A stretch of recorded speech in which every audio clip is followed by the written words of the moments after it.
Philippines, spring 1945. As Allied forces pushed deeper into Japanese-occupied Luzon, Lieutenant Daniel Harper, a U.S. civil affairs officer, discovers a hidden comfort station where Korean and Japanese women are held captive under horrific conditions. When he finds Kim Eun-hee, a 23-year-old Korean woman barely able to move from her injuries, Harper must navigate the chaos of war while ensuring justice for both the victims and their captors. Based on the untold stories of liberation during the final months of World War II, this is a tale of humanity emerging from the darkest corners of conflict, where a simple promise, "You're safe now," becomes the first step toward healing and accountability. The sun beat down on Luzon, a thick, suffocating blanket of heat and humidity that clung to every living thing. Lieutenant Daniel Harper adjusted the brim of his helmet, sweat stinging his eyes as he scanned the dense jungle canopy. The air was a symphony of buzzing insects, distant rifle fire, and the metallic tang of old blood. His boots, heavy with the island's red soil, crunched rhythmically through fallen leaves as the 6th Division pushed deeper into Japanese territory, each step a grim reminder of the war's relentless march. Harper, a civil affairs officer, wasn't built like the grunts who marched beside him. His weapon felt almost alien in his hands, a necessary evil in a world gone mad. He preferred a pen to a rifle, diplomacy to destruction, but Luzon offered little space for such niceties. Still, he carried a different kind of burden, a quiet conviction that even amidst the savagery, humanity had a price that had to be paid. He treated the local Filipinos they encountered not as conquered people, but as survivors, offering what meager medical supplies and rations he could. His men, a motley crew of battle-hardened veterans and fresh-faced recruits, respected it, if grudgingly. They'd seen the compassion in his eyes, the genuine concern that set him apart from the brass who viewed victory solely in strategic terms. "Lieutenant," Sergeant Miller, a stocky man with eyes that had seen too much, gestured to a small group of villagers huddled by a bombed-out house. "They've got something." Harper nodded, his gaze softening as he approached. The villagers, their faces etched with fear and weariness, spoke in hushed tones, pointing nervously towards a distant sugarcane plantation. A woman, her face a mask of old grief, clutched her child tighter. Through a translator, their fragmented words painted a chilling picture. Place of shadows, women's sorrow, no escape. Their fear was a palpable thing, a heavy cloak draped over their hushed warnings. They spoke of a particular shed, an old, forgotten station, that Japanese military police still used. Something deeply wrong pulsed beneath their words, a festering wound they dared not name directly. Harper felt a familiar chill creep down his spine, a premonition that transcended mere military objectives. This wasn't just another Japanese stronghold, another pocket of resistance to be cleared. This was different. He knew it, deep in his gut. The main division would push on, but he couldn't. He couldn't ignore the pleas, the unspoken terror in the villagers' eyes. He glanced at Miller, whose expression mirrored his own quiet unease. "Sergeant, get a small patrol together. 3, maybe 4 men. We're going to check out that plantation. Keep it tight. Reconnaissance." Miller didn't question it. He simply gave a curt nod, gathering a few trusted soldiers. They moved off the main trail, pushing through thick undergrowth, the air growing heavy, stifling. The sounds of war faded, replaced by the rustle of leaves and the frantic beat of Harper's own heart.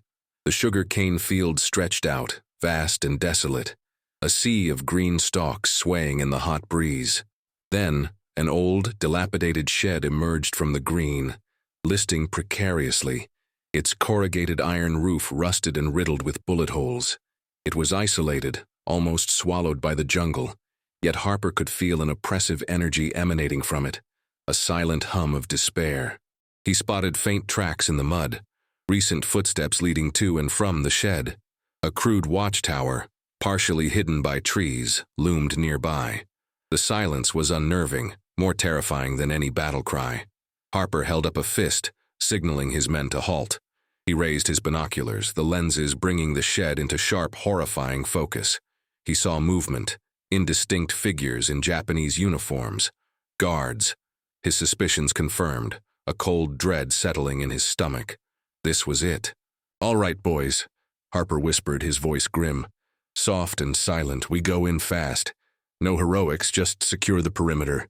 Don't engage unless absolutely necessary." The raid was swift, brutal, and chaotic. A flash of movement, a suppressed shout, and then the sickening thud of bodies hitting the ground. One of Harper's men, Private Johnson, let out a sharp cry, collapsing to the dirt, clutching his leg. A rifle shot echoed, sharp and immediate, tearing through the air. "Sniper, watchtower!" Miller yelled, laying down suppressing fire. Harper spun, his eyes sweeping to the watchtower. A figure, sharp and menacing, was silhouetted against the afternoon sky. Kempeitai Sergeant Ichiro Tanaka. Cold, unyielding, a symbol of the brutal regime. He was firing down, aiming for Harper's men. But then Harper saw him shift, reaching for something, perhaps a satchel or a burning torch. An attempt to destroy evidence, to erase the horrors within. "No." Harper's voice was a roar, cutting through the din of gunfire. "Don't kill him. Capture him alive. We need him alive." Miller looked at Harper, bewildered, but years of following orders, even unconventional ones, kicked in. They changed tactics, focusing on disabling Tanaka without killing him. A concentrated burst of fire shattered the wooden planks of the watchtower, forcing Tanaka to duck. Harper, seizing the moment, charged, Miller covering him. Tanaka, scrambling down from the damaged tower, found himself face to face with Harper. A desperate, savage struggle ensued, fists flying, bodies colliding with grunts of effort. Harper, though not as physically imposing, was fueled by a fierce, righteous anger. He knew what Tanaka represented, the unspeakable crimes hidden within that shed. This man was not just an enemy combatant, he was a key to justice. He tackled Tanaka to the ground, pinning him, until Miller and another soldier secured his wrists, roughly binding them. Tanaka spat at Harper, his eyes burning with an unholy fire, but he remained silent, unbowed. "Private Johnson's hit, Lieutenant. Leg wound, looks clean, but he's out of commission." Harper barely heard him. He was already moving toward the shed, gun still in hand, his chest heaving from the exertion and the rising terror of what he was about to find. He pushed open the flimsy door, the stale air hitting him like a physical blow, thick with the smell of fear, neglect, and something far more putrid. The light that filtered through the cracks in the walls revealed a scene that stole his breath, making his stomach clench. A dozen women, Korean and Japanese, huddled together in the dim light, their faces gaunt, eyes wide with terror. They wore tattered, soiled clothing, their bodies covered in bruises, their spirits broken. The silence was deafening, a collective gasp of fear that reverberated in the small space. They looked like ghosts, fragile and ethereal, on the precipice of disappearance. Harper took a slow, deliberate step inside, his gaze sweeping over the traumatized faces. He lowered his weapon, signaling non-aggression, trying to project a calm he didn't feel. His eyes landed on one woman, slightly apart from the others, her dark hair tangled, her face a canvas of purple and yellow contusions. She tried to shift, to push herself up, but a sharp, involuntary gasp escaped her lips. "It hurts to sit," Kim Eun-hee whispered, her voice barely audible, a fragile thread of sound in the oppressive silence. The words, spoken in broken English, were a knife to Harper's heart. They cut through the military jargon, the strategic objectives, the necessity of war, and struck at the very core of his humanity. This wasn't just a mission anymore. This was about individual suffering, about a soul in agony. Harper knelt, ignoring the dust and debris, ignoring the lingering tension in the air. He lowered himself until his eyes were level with hers, showing respect, acknowledging her pain. He reached for his canteen, unscrewed the cap, and offered it to her, a simple, profound gesture of care. His eyes, usually sharp and analytical, were filled with a profound sorrow, an unspoken apology for the world that had allowed this to happen. He looked directly into her eyes, trying to convey a promise that words alone couldn't hold. "You're safe now," he said, his voice low and steady, filled with an unwavering resolve. The words were not a question, not a suggestion, but a declaration. They were a bridge over an abyss of suffering, a fragile promise in a world that had betrayed so many. Eun-hee's eyes, dulled by trauma, flickered, a tiny spark of something akin to recognition. A tear escaped, tracing a path through the grime on her cheek. The words, simple yet powerful, hung in the air, the first fragile seeds of hope in a place where only despair had thrived. The shed was slowly filling with his men, their initial grim determination giving way to a stunned silence as they witnessed the horror. Miller, his face pale, stared at the women, then back at Harper, understanding dawning in his eyes. This was different from anything they'd encountered. This was a desecration of humanity. "Sergeant," Harper said, his voice regaining its command but with a new urgency. "Get our medic in here, and get a runner to Division Command. We need transport, medical support, and a Red Cross team. Now. These women need immediate care and we need to get them out of here safely." Miller nodded, snapping out of his stupor. He began issuing orders, his voice gruff but efficient. Harper remained kneeling before Eun-hee, offering her another sip of water, his presence a silent anchor in the storm of their trauma. He saw some of the other women tentatively looking up, their eyes darting between him and Eun-hee, then at the bound Tanaka, who was now being led away. A flicker of something, perhaps relief, perhaps a nascent hope, stirred in their vacant eyes. The initial hours were a blur of organized chaos. Harper and his men, following his lead, moved with a newfound gentleness, offering blankets, sips of water, and reassurances. It was a painstaking process. Many of the women were too traumatized to speak, some too weak to move. The language barrier was immense, but kindness, Harper found, transcended words. He demonstrated simple gestures, offering food, wrapping a blanket, a gentle touch on a shoulder.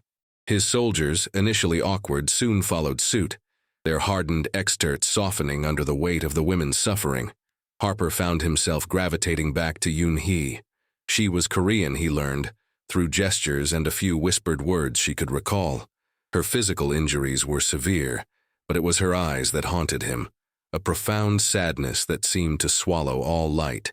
He made sure she was among the first to receive medical attention from their hastily summoned medic. The medic, grim-faced, dressed her wounds, administered pain relief, and noted the extensive bruising. The phrase, "It hurts to sit," echoed in Harper's mind, a constant reminder of the depth of her torment. He assigned 2 of his most empathetic soldiers to stay with the women, ensuring their safety and providing a calming presence. Arranging safe transport through an active war zone proved to be a logistical nightmare. Every road was contested, every path potentially mined. Harper argued fiercely with his superiors, cutting through the usual military bureaucracy. He emphasized the strategic importance of capturing Tanaka alive as evidence and the humanitarian necessity of rescuing the women. He stressed that these women were witnesses, their stories crucial to exposing the atrocities committed. His persistence paid off, barely. A small convoy of medical jeeps and an armored transport was dispatched, albeit with heavy escort. The journey to Manila would be slow, dangerous, and fraught with peril. As they prepared to move, Harper oversaw every detail. He made sure the women were as comfortable as possible, wrapped in clean blankets, given what little food they had. He walked alongside the transport vehicle, his presence a silent sentinel. He caught glimpses of Eun-hee, her head resting against the rough canvas, her eyes closed, but her hand clutching a small, worn piece of cloth he'd given her. Her initial distrust had begun to recede, replaced by a fragile, almost imperceptible, acceptance of his sincerity. It was a tiny victory, but a significant one. The road to Manila was a harsh teacher. The convoy was ambushed twice by Japanese stragglers, forcing Harper and his men into brutal firefights. Each time, his primary concern was the safety of the women. He ordered his men to shield the transport, to prioritize its protection above all else. He personally engaged in the fighting, his rifle now a familiar extension of his will, a tool to protect the vulnerable. The women huddled, terrified, but Harper noticed Eun-hee, despite her pain, watching him, a flicker of something new in her eyes, not just fear, but an awareness, perhaps even a quiet strength forming beneath the surface of her trauma. Upon arrival in Manila, the Red Cross station was a haven of frantic, compassionate activity. Nurses and doctors, weary from years of war, moved with practiced efficiency. The women were immediately attended to, their physical wounds treated, their starved bodies nourished. Psychologists and interpreters began the delicate, painstaking process of debriefing, trying to unravel the tangled skeins of trauma and fear. Harper, though exhausted, remained at the station, personally overseeing Tanaka's transfer to a secure military prison. Tanaka remained defiant, his silence a shield. But Harper had seen the crimes. He had seen the victims. He knew Tanaka's culpability. He made daily visits to the Red Cross station, not as an officer, but as a man keeping a promise. He would sit quietly by Eun-hee's bedside, sometimes just for a few minutes, sometimes longer. He brought her small gifts, a fresh flower he'd found, a drawing of a bird he'd sketched on a notepad. He didn't push her to speak, just offered his steady, reassuring presence. Her physical healing progressed slowly, but the psychological wounds were vast chasms. She spent long hours staring blankly ahead, her mind lost in the labyrinth of her memories. But gradually, imperceptibly at first, a subtle shift began. She started accepting the food without prompting. Her gaze would occasionally meet his, a fleeting moment of connection. His consistent presence, his quiet respect, was slowly chipping away at the walls of her despair. She began to ask for him, not in words but through the nurses. A simple gesture, a hopeful glance towards the door. The simple act of his daily visit, his unwavering commitment to his promise, was a balm to her shattered spirit. Harper poured his energy into gathering evidence for Tanaka's prosecution. He worked tirelessly with military intelligence, legal officers, and interpreters, sifting through reports, interviewing witnesses. The testimonies of the few women who could speak were harrowing, painting a grim picture of daily abuse, systematic dehumanization, and unspeakable cruelty. He found ledgers, meticulously kept by Tanaka himself, detailing the inventory of women, their usage, and the dates they were brought in. It was chilling, irrefutable proof. He faced skepticism from some quarters. "War's almost over, Lieutenant," one officer grumbled. "Why bother with this? Just shoot the bastard and move on." But Harper stood firm. "Because it matters," he retorted, his voice quiet but intense. "It matters for these women, for history, for humanity. We can't just win the war. We have to win back what it cost." His unwavering advocacy, his moral clarity, eventually swayed even the most jaded officials. The groundwork for a war crimes tribunal was laid, a historic undertaking that would set a precedent for future conflicts. Eun-hee, meanwhile, began to emerge from her shell. She learned a few more English words, her Korean slowly returning to her. Her resolve, initially dormant, began to stir. She listened intently as Harper explained, through a kind interpreter, the purpose of the tribunal, the goal of holding Tanaka accountable. She wasn't seeking vengeance, but recognition. She wanted her story, and the stories of the other women to be heard, to be etched into the historical record, a permanent condemnation of the monstrous acts committed. Her quiet strength was a testament to the resilience of the human spirit. She still bore the marks of her suffering, but her eyes held a new light, a flicker of purpose. The whispered words, "It hurts to sit," transformed from a cry of pain into a quiet declaration of survival, a testament to her enduring will.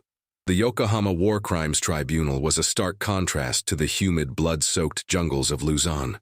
The courtroom was a grand, imposing edifice, its wooden panels and high ceilings echoing with the weight of history and international law. The air was thick with tension, a solemn quiet broken only by the rustle of papers and the low murmur of voices. Tanaka sat at the defendant's table, unrepentant, his face a mask of cold indifference. He represented a system that had reduced human beings to commodities, a chilling embodiment of the atrocities committed. The prosecution, led by a sharp, determined American attorney, presented a meticulously constructed case. Harper's detailed reports, photographs of the comfort station, and Tanaka's own ledgers formed the backbone of the evidence. The testimonies from several of the women, though delivered through interpreters and often punctuated by sobs, painted a devastating picture. Each painful recollection, each whispered trauma, added another layer to the indictment against Tanaka. Harper took the stand, his uniform crisp, his demeanor resolute. He spoke clearly, calmly, his voice ringing with authority and conviction. He recounted the discovery of the sugarcane shed, the stench of despair, the silent terror of the women. He described the initial firefight, Tanaka's attempt to destroy evidence and his insistence on capturing him alive. He held up a copy of Tanaka's ledger, its chilling entries laid bare for the court.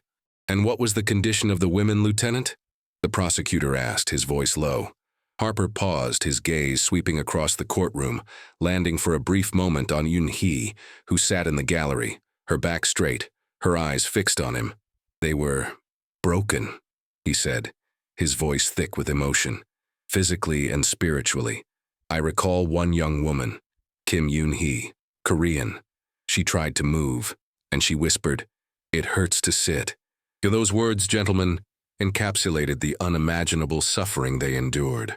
It was a pain that went beyond the physical, a wound to the soul itself.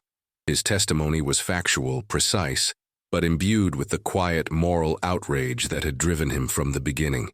He left no room for doubt about the systematic nature of Tanaka's crimes. When it was Eun-hee's turn, she walked to the stand with a quiet dignity that belied her past trauma. She didn't speak English well, but her presence, her unwavering gaze, spoke volumes. Through the interpreter, she recounted her story, not with tears or anger, but with a quiet, resolute voice. She described the days turning into weeks, the dehumanization, the despair. She spoke of the constant pain, the psychological torment. She looked directly at Tanaka, her eyes meeting his for the first time since their encounter in the shed. There was no hatred in her gaze, only a profound, weary truth. "We were not human to him," she stated, her voice clear. "We were property, but we are women, we are survivors, and we seek justice." Her words, simple and direct, resonated deeply within the courtroom. The image of her, broken yet defiant, was etched into the minds of all present. Tanaka, throughout the proceedings, maintained his stoic indifference. He offered no apologies, showed no remorse. His defense was a cynical attempt to dismiss the women as prostitutes, to deny any wrongdoing. But the weight of the evidence, coupled with the profound impact of the victims' testimonies, was overwhelming. The deliberation was tense, but ultimately, the verdict was clear. The judge's voice, solemn and resonant, echoed through the courtroom. Guilty. Tanaka was found guilty of war crimes, of crimes against humanity. A collective sigh, almost imperceptible, rippled through the gallery. It was not a moment of celebration, but of profound, quiet vindication. Justice, in a small but significant measure, had been served. The aftermath of the trial brought a different kind of challenge: the future of the women. The Red Cross and various aid organizations worked tirelessly to provide support and facilitate their repatriation or resettlement. For the Korean women, returning home often meant facing judgment and shame in a society that preferred to forget the trauma. For the Japanese women, the future was equally uncertain. Harper understood that this verdict, while crucial, was only the first step on an agonizingly long road to healing. The scars, both visible and invisible, would remain. Harper, no longer burdened by the immediate demands of the war or the trial, found himself adrift. The horrors he had witnessed, the suffering he had absorbed, had changed him irrevocably. He struggled with the echoes of "It hurts to sit," the memory of Eun-hee's broken voice. He knew he could not simply return to his old life. He was haunted by the faces of the women, by the quiet strength they had shown. He dedicated himself to assisting the Red Cross, helping to coordinate relief efforts and advocate for survivors. One afternoon, a few months after the trial, he saw Eun-hee again at the Red Cross station. She was different now.